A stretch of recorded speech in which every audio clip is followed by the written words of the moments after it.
Today's guest is Matthew Amico. Matthew is a husband, father, and he is working on his criminal justice degree.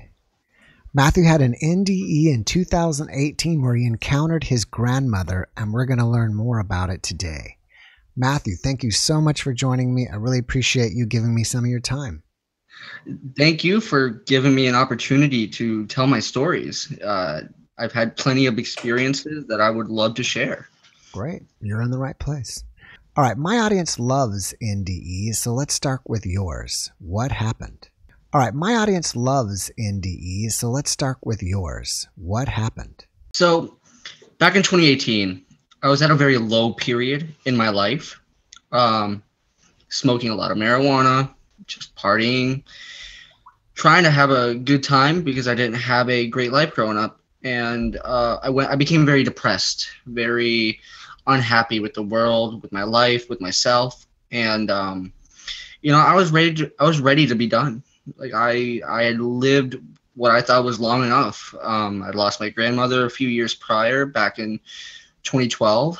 And I was about 16. I was on the cusp of 17. And her death hit me hard. And that's what started my depression. And by the time I was 23, with all the marijuana and some of the other stuff I was doing, nothing too serious, of course, I was just done. And so I decided one day that I was going to, and I have chronic asthma. So I figured I would use that to my advantage in this case. And I induced an asthma attack using a strong form of marijuana. And I started having trouble breathing, and my now ex, who is still a good friend of mine, her and my non-blood brother actually got married recently. We were living with them. I was living with them, and my now wife, then girlfriend, was as well. And I started having trouble breathing, so she took me up to the hospital. And while at the hospital, there was a power outage, and I was starting to decline really quick. And they could not reach the respiratory team because the power went out. And at that moment, I blacked out. I stopped breathing. The respiratory team came, started working on me, but they had lost me for a minute. Now, in that minute, it's where it gets strange for me. I black out. The last thing I say to my friend was, I don't want to die yet. It's that moment I realized I didn't want to die. So I black out. Then I felt a whooshing sensation, like I was flying through the air. And the next thing I know, I'm in the corner of the room and I'm floating and I'm looking at my body. Now, in the time that I blacked out, my mom had showed up at the hospital, and my brother and my friend was still there, and they were all crying, and I could see them crying. They were sitting on my bedside to the right. The team was working on me to the left, pumping me, resuscitating me, trying to get me breathing. I'm floating and I'm watching them work my body, and it's just lying on the bed. It's lifeless. And I think to myself, I'm about to die. I'm on my way out. This is it. I made that choice. I have to go through with it. And then everything just goes to black, and I feel a whooshing sensation. And then I feel like I'm floating. I'm seeing black. I'm not seeing anything. But I'm feeling like I'm floating. And then I hear someone say, he's here again. This is his third time being here. Is it time for him to stay? And then another voice, both voices I did not recognize. I should put that out there now. But the other voice says, no, it's not his time. He still has quite a bit left to do. He's got to go back. And the other voice says, are you sure? It is his third time. And they said, no, he's got to go back. And then I hear my grandmother, who had passed away years prior, say, hi, baby boy, I miss you. I'd love for you to stay, but you have a lot of work left to do, and you need to go back, but I will see you soon. I love you. And I feel another whooshing sensation, and I wake up in the hospital bed. I wake up, and my now wife is sitting at the bedside holding my hand, caressing it. And I think 12 hours had passed. But to me, it was like a blink of an eye.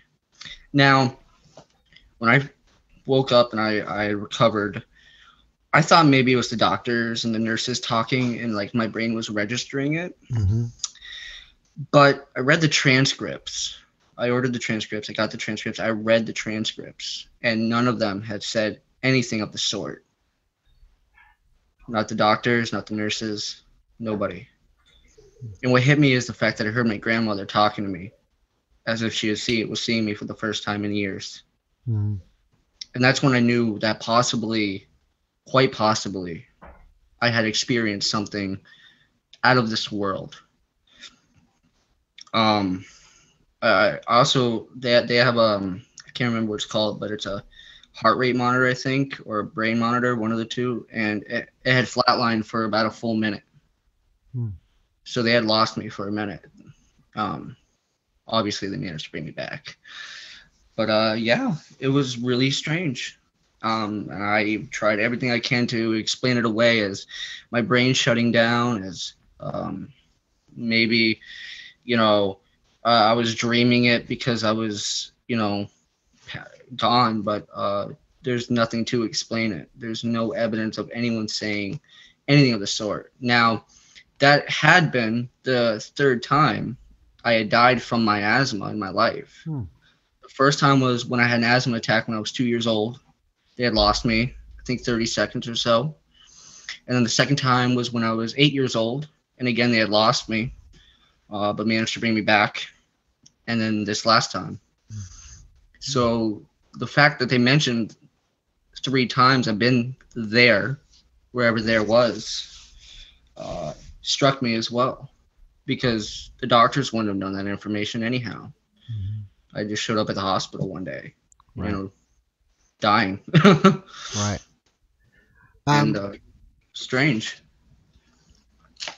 Have you ever verified or talked with your friends and family that, hey, I was out of my body and I was watching you crying from the side?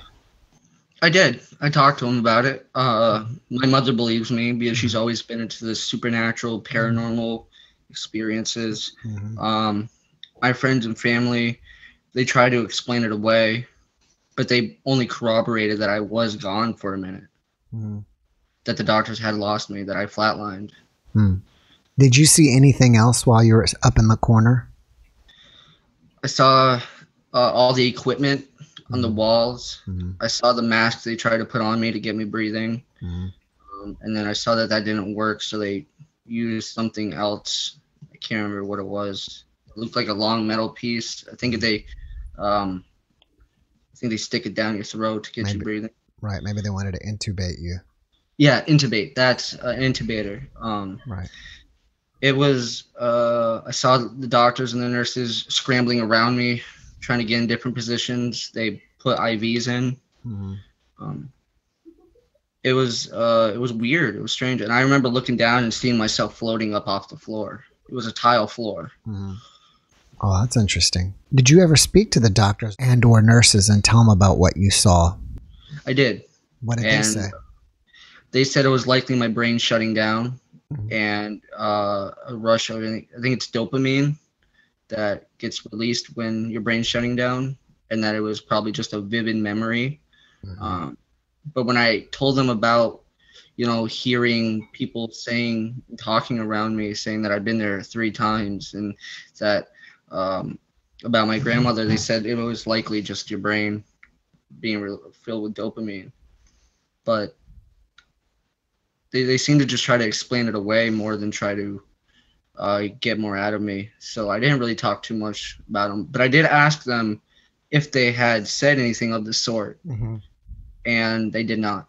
When you said you got transcripts, was there like a camera in the room that recorded the entire event, and then that's how you saw what the transcripts were? Or no, it was a print off of everything that had been typed, because the hospital I went to had my ex actually was one. They go in the room and they type up everything that's being said and being done on the patient. Okay. I got paper copies of that, but I didn't get any video copies. Yeah, that's very interesting. Now, you don't have any recollection of any type of an experience from the other 2 times that you had asthma attacks and died, right? No, I don't have any recollection. I think I was just too young. I was also going through a lot of trauma at the time when I was a kid. So a lot of my memory from when I was a kid is blocked. I can't remember much before the age of 10.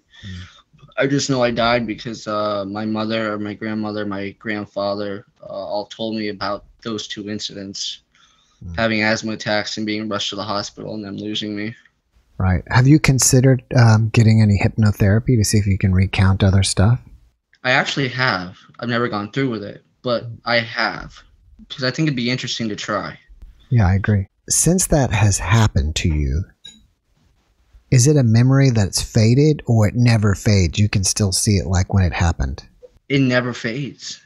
It's stuck in my mind, and sometimes when I go to sleep, I'll re-experience it as a dream, and it keeps it very much alive.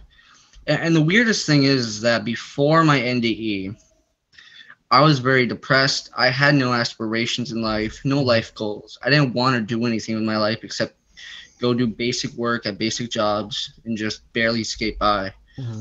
But when I came back, the moment I woke up, I didn't feel the same.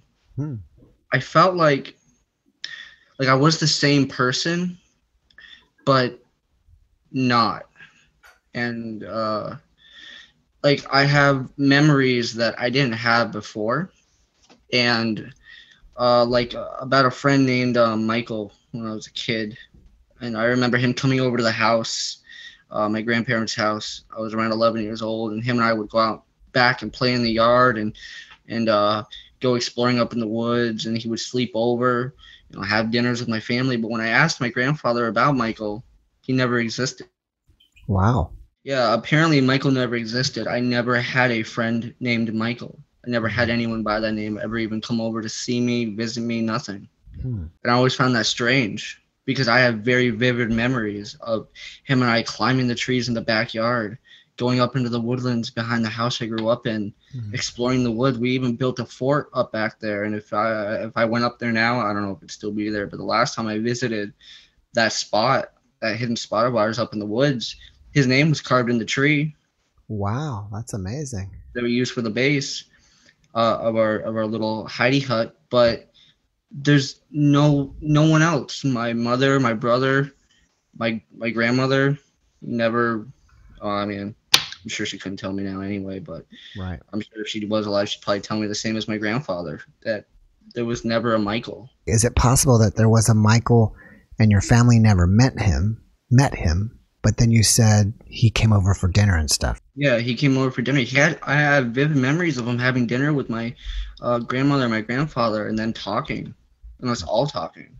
I remember my grandmother made steak, mashed potatoes, and green beans one night for all of us when he came over, and my grandfather has no recollection of any of this.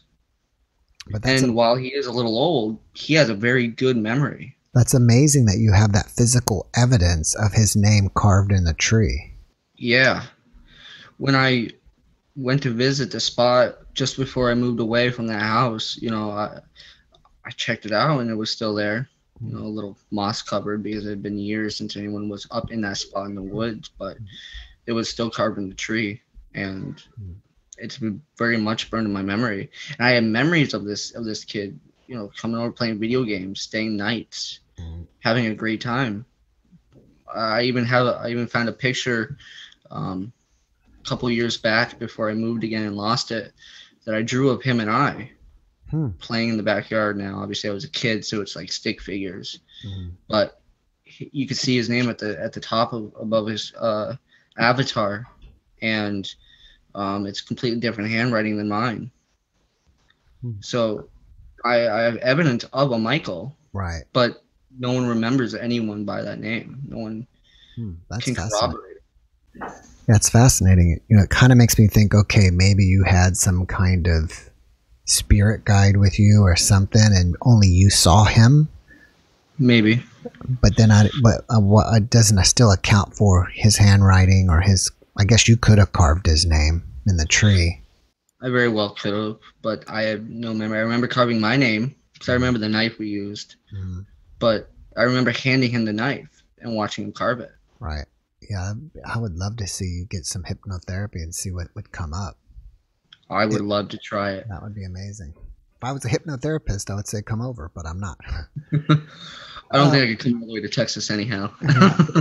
What about this? Did your wife notice these changes about you afterwards? Yes, she did. What did she say? She said that it was strange to see, because when she knew me when I was very depressed, and even before the deep depression I went into, she would tell you that, you know, my life goal was to just lounge around and barely get by and just kind of live a simple life. But she noticed the change immediately. As soon as I woke up, she said she could see it in my eyes. My eyes were different. I had a different intensity about myself. And on top of this, not only I was a shy kid. Like, not only was I depressed, I was shy. I wouldn't talk much. Doing a podcast like this, I would have never even thought or dreamed about, because I could never bring myself to talk to anyone about anything. And the moment I woke up, I was talkative. I wanted to talk to everybody. And I have been very extremely outgoing since the incident. But all my paperwork as a kid, even taking a personality tests, they all said I was introverted. But I'm not introverted, and I haven't been since. So I've had a complete change in personality because of this. And it's even strange to me. Have you noticed yourself having any paranormal abilities? Yes. This isn't something I talk too much about with most people, because I don't want to sound crazy, but in this case, I'll talk openly about it. Great. When I was a kid, I could see my future in a series of, I guess, panoramic dreams. I'd have a dream. Okay, let me set it up here. I would have a dream, and in the dream, I would see whatever I'm looking at or doing. For example, when I was 11 years old, I had a dream that I'd be in class cutting a piece of paper a certain way with a purple pair of scissors. And then a year later, I was in that class, in that moment, cutting the paper the exact same way with those exact same pair of scissors, and I recognized it immediately. And since I was a kid, this would happen. And it wouldn't just be events that were happening a year from now. I would see events that would happen multiple years down the road. When I was 13, I had a dream about looking at this lilac tree from a certain position with a certain point of view. And 4 years later, when I was 17, I met this girl. And I was going over to her house a lot. Then one day I was just standing in her yard, and I looked over at the lilac tree. And that's when I realized in that moment I was looking at that same lilac tree from that dream, from that point of view. And they're generally focused around my future and what's going to happen in my future. And trying to think of how to say this. But recently it hasn't just been mine. I knew I was going to be going to the college I'm going to now well in advance. And even though I looked at 7 different colleges before this one, before deciding on this one, I still ended up going to this one, even looking at different colleges. And I knew I was going to be going to the criminal justice program, I think a year and a half ago. But when I actually got moved down here and everything, I had no idea that I would end up going to college so soon. I knew what college I'd be going to. I knew what program I'd be doing, but I didn't know where. I didn't know exactly when. And then one day I got a call from the Miller Mock College, and I recognized right in that moment, wait, because in my dream, I saw a portfolio. I saw this portfolio appear in my dream. MMC, Miller Mock.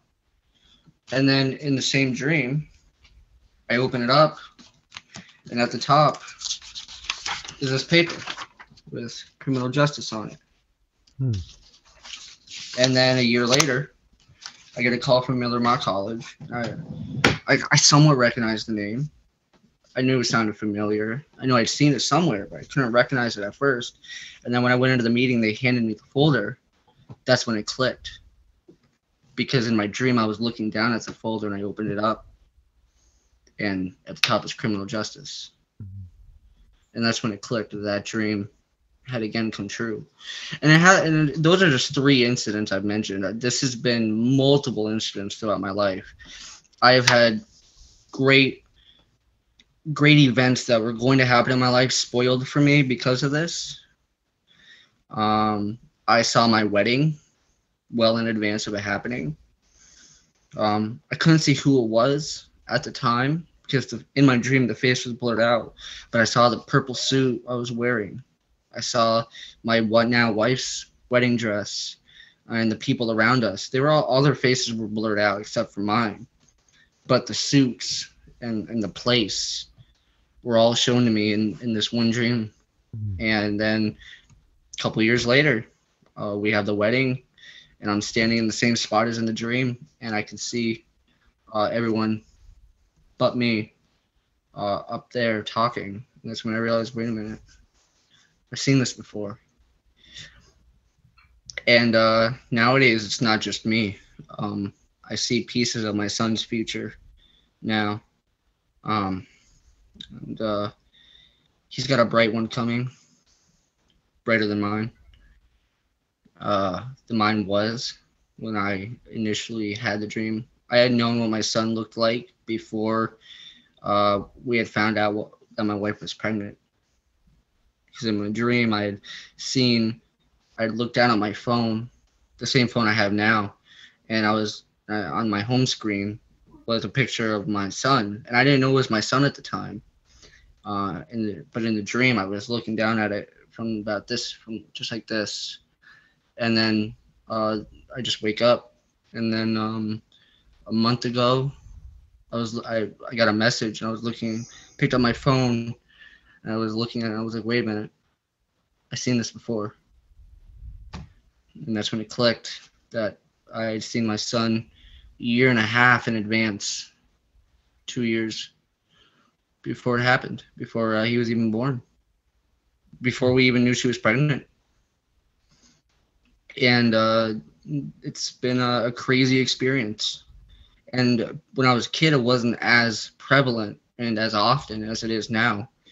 I'm getting these dreams once a month even, and it's not just like one moment in time. I'm seeing multiple moments in time in one dream that span years into my future and his future. Have you had any other abilities that you didn't have before happen? Feeling and sensing spiritual energy. When I was a kid, I was very empathic, and growing up in a haunted house was very rough. But everywhere I go, I can feel when, as soon as I walk in a door to someone's place, I can feel if there's something there. I can feel it in my bones. And they often will make their presence known to me. Sometimes. And my wife's brother unfortunately passed away a few years ago.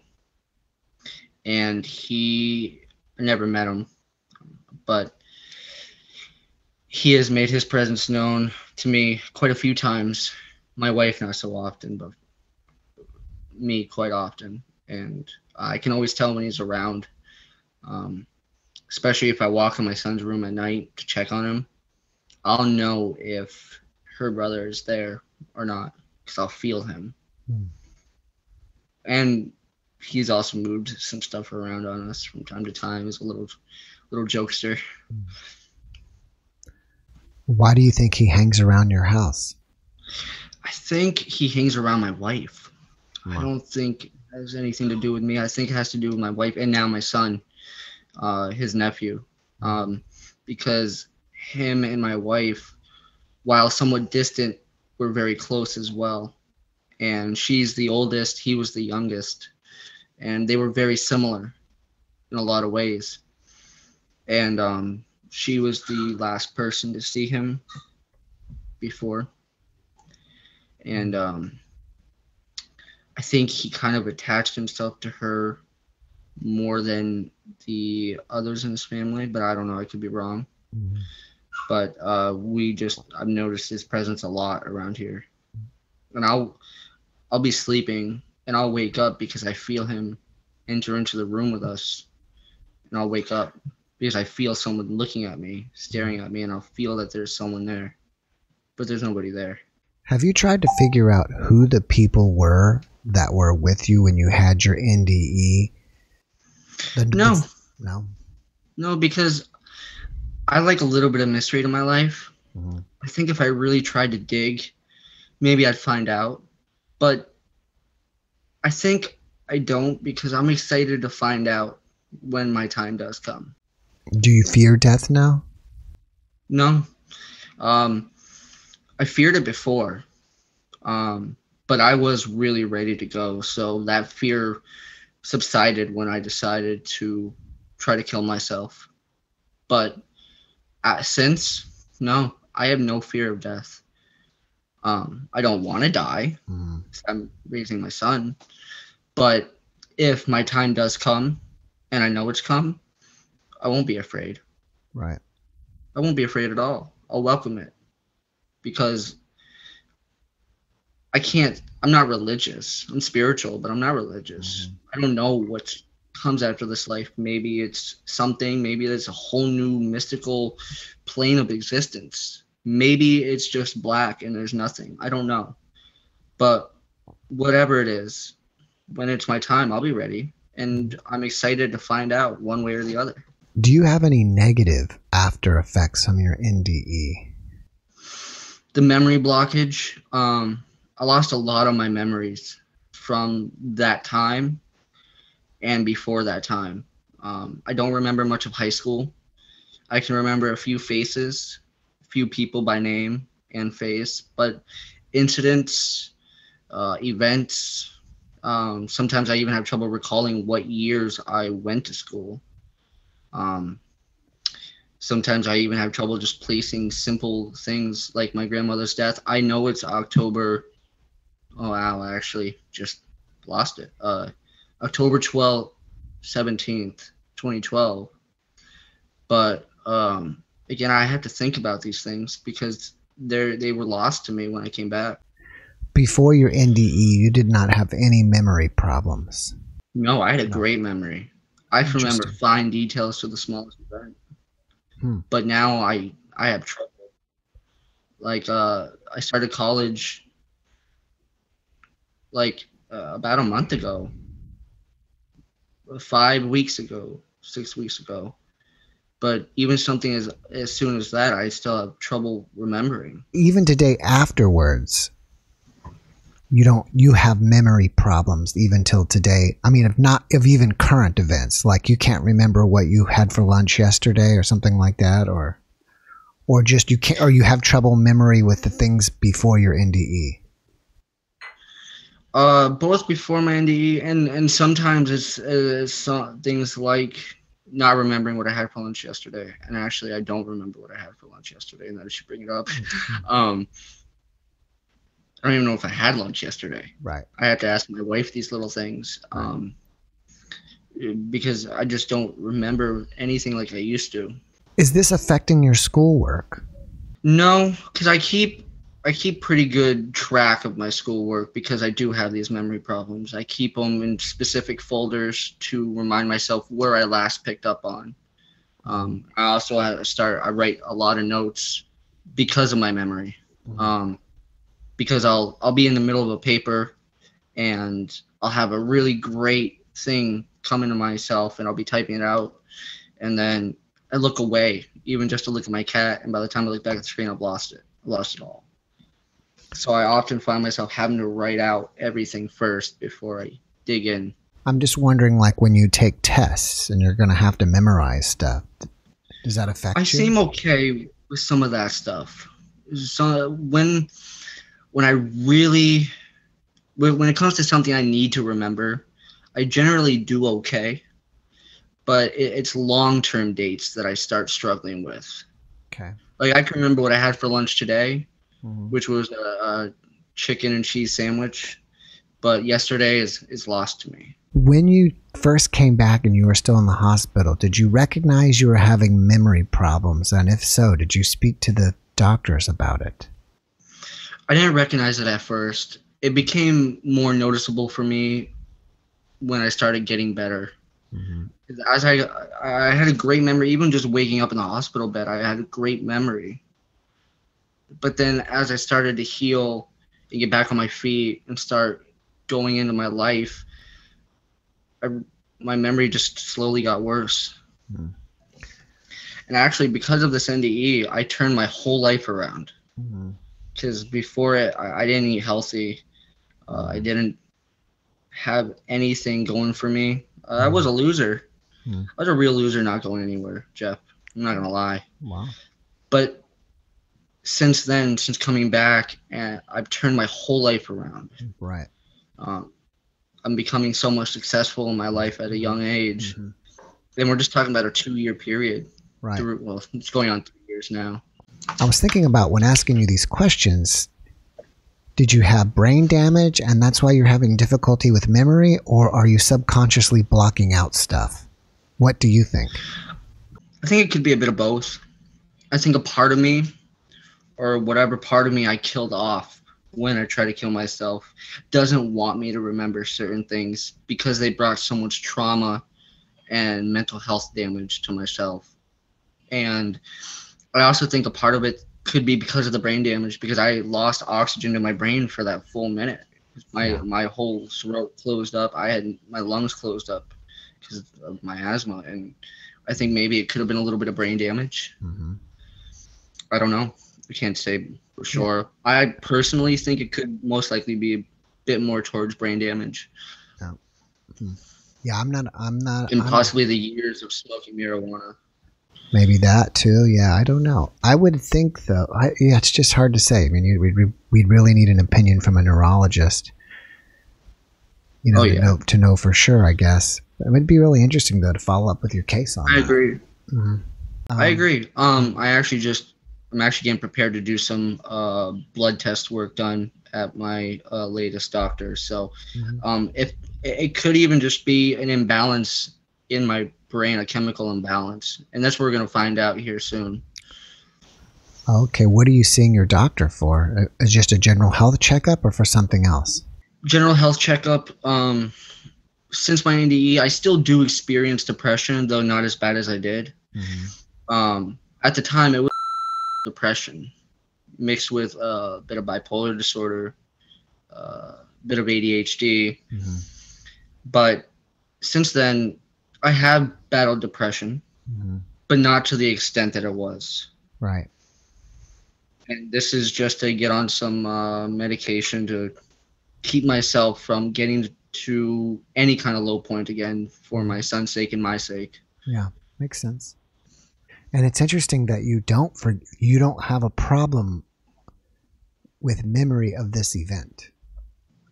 I think it was just such a big event for myself, because it marked that moment when I passed out to this experience to when I woke up. I think that moment is what sparked the change in me to do something with myself, to not keep being a loser, to aim for success, and to aim for better, right, for myself, for my wife, right, for my family. And it's fascinating to mix in there, right when it was all going down, you realized you didn't want to end your life.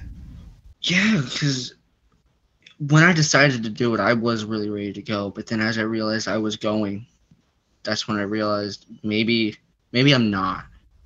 Now, a lot of people who I've tried to have stated that the moment they try, they realize they don't want to. Right. It's kind of like a type of buyer's remorse, right, I guess you could call it. And, maybe that's just the classical, attempt and realizing that I messed up. But I don't regret it. Right. I'm actually really happy I did it, because I think if I hadn't done it, and I think if I didn't experience this strange event, I don't think I would have changed my life around.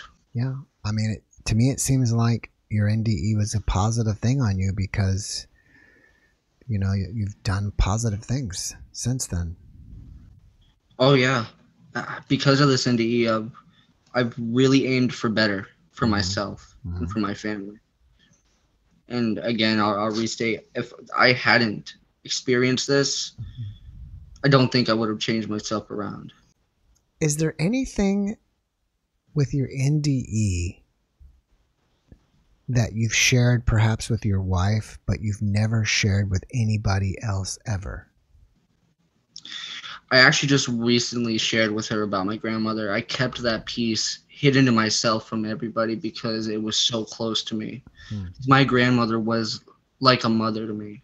Yeah, I have my mom, but she was like a second mom to me. She took me in, she took care of me.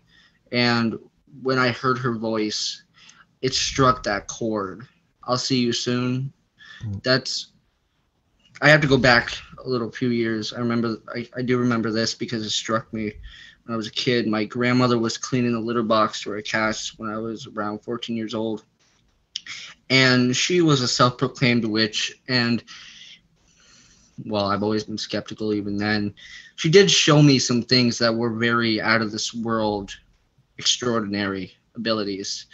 She could take a plain deck of cards and read my future, and she did. And the future she read to me when I was 14 ended up coming true when I was 19. Well, after she had passed away. And it was just a plain deck of cards, nothing special. But not only mine, she also did an old man living with us at the time. I was watching her do it, and she got the Ace of Spades, which I guess is known as a death card in tarot reading, card reading. And as soon as she got it, she threw all the cards onto the floor and walked away. And then a few months later, the man we were taking care of, the old man named Marvin, we were taking care of, passed away by his own hand, of course, but he passed away. And when I asked her about it, she didn't want to talk about it, but I mentioned the Ace of Spades card and that I knew what it meant. And she's like, yeah, I knew what Marvin was going to do. But anyway, let me get back to where I was. She was cleaning the litter box, and she had fallen and hit her head against the edge of a wood plank that was being used to hold some items up, and it had knocked her out. And when I found her and passed out, I woke her up. I was like, Nana, what happened? She's like, I don't know. I saw my mom, and she said, I'm going to see you soon.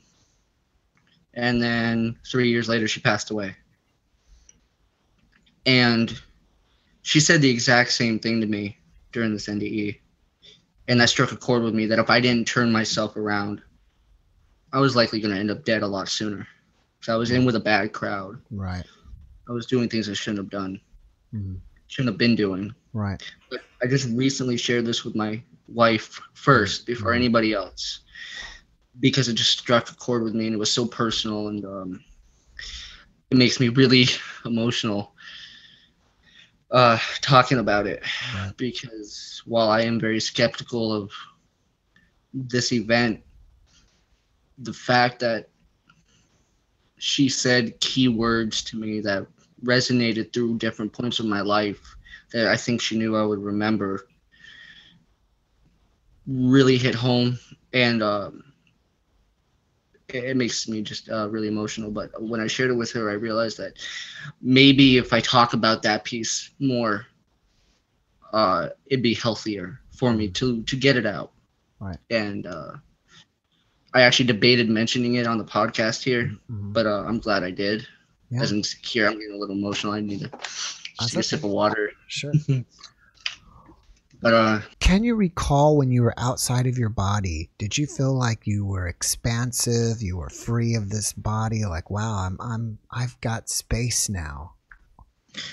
I felt free, but I also felt scared. Yeah. I felt scared because I'm looked down and I'm floating, and I'm watching everyone cry around me, and I'm watching them work on my lifeless body. And while I felt free, as much as there was excitement that I was free of my body, there was also the fear of, oh geez, I'm watching my loved ones cry and get upset because they're about to lose me. And I felt scared because I realized that I thought maybe it was too late. Mm-hmm. And then that was before everything went to black, and I heard that weird conversation, Mm-hmm. and then heard my grandmother. But I felt scared because I didn't know what was going on. Yeah. It was such a strange experience watching myself float, Right. looking and being able to see myself lying on a table. My face is pale white, um, lifeless, not moving, except when they were putting the pressure on my body to perform everything they had to perform, like the intubation and the IVs. But besides that, I had no life, and I was pale, and I really thought I was looking at my own dead body. Right. I've heard before, I believe in my podcast, that there is like a transitional place between here and maybe the next dimension or whatever you want to call it, that's all black. And it sounds like you kind of went to that place. Yeah, I agree with you. I've heard from not only your podcast but other podcasts, and that seems to those what you mentioned seem to be very common experiences. Seeing the light, seeing the tunnel, seeing for some people even seeing the gates of heaven. But I didn't experience any of that. It was all black. I didn't see anything, but I felt like I was floating. Like when you float on water, you get that feeling of just floating. Like that's what it felt like I was floating on water or air. And then I'm hearing this conversation, and I'm pretty sure I felt like something touched me when my grandmother was talking to me. I thought I felt something touch my arm, my wrist, about right here. And then next thing I know, I wake up. I've read about some research where they're trying to put numbers or something on the floor, so when people do have an NDE and they happen to look at the floor, they'll see it and recall it. And boy, because I think you said you saw the tile floor, and man, I did. if there would have been a number on the floor, that would have been amazing, because you could have said, hey, it said number 19 or whatever. I can tell you that I saw a glove on the floor below my feet. I saw one of the blue gloves, medical gloves they must have been using. Because where I was in the corner, when I looked down, I could see off to my right side the clothes bin, and then right above that was the trash bin, and then right kind of to the left and kind of behind me, I could see the biohazard bin that they had, and right in front of that, right under my feet, was a blue glove. I was seeing through my feet at a blue glove on the floor. And that's when it hit me that something weird was happening. When you were out of your body, did you actually see like a transparent version of your body floating, or did you not see anything? You were just out of your body and seeing everything else in the room? I was just out of my body, seeing everything that was going on. Okay. And then I looked down, and I could see through my feet to the glove on the floor. And then I looked back up, and I saw everything they were doing to me and my family crying. All right. Well, are you a public or private person? And what I mean by that is, if people want to reach out to you on social media, do you respond? I do. You do? I am willing to retell my story as many times as I need to. I'm willing to share my experience, because I feel that many people have experienced something similar, but people are nervous to come out about it because they don't want to make it sound like they're crazy. Right. Make it sound like that they experienced nothing. It was just your brain shutting down. They don't want to be, treated terribly for something that they can't explain. And I'm a very public figure. Right now I'm going to college. I'm doing great things, and I'm here telling this strange story that maybe some would find crazy, but to me it was very real. And I'm just happy to finally be able to put it out in a public way and not just keep telling it to people around me. Would you like to give out your Facebook page or email address or anything if someone wants to get in touch with you? Yeah, of course. I would love that. Do you want me to name my Facebook? Whatever you want to put out there, it's going to be there, so I'll leave it up to you. Okay, well, my name is Matthew Amico, Mm-hmm. 2 T's. My last name is Amico. Anyone can feel free to reach out to me there. I will eventually respond. That's on Facebook. Yes, that's on Facebook. Okay, yeah. That's my Facebook account. That's my Facebook name. And anybody is more than willing, more than able, more than free to shoot me a message, whether they believe me or not. And they even if they want to dispute and debate it, I will debate it with you, because what I experienced was very real, and was what sparked in me something to turn my life around.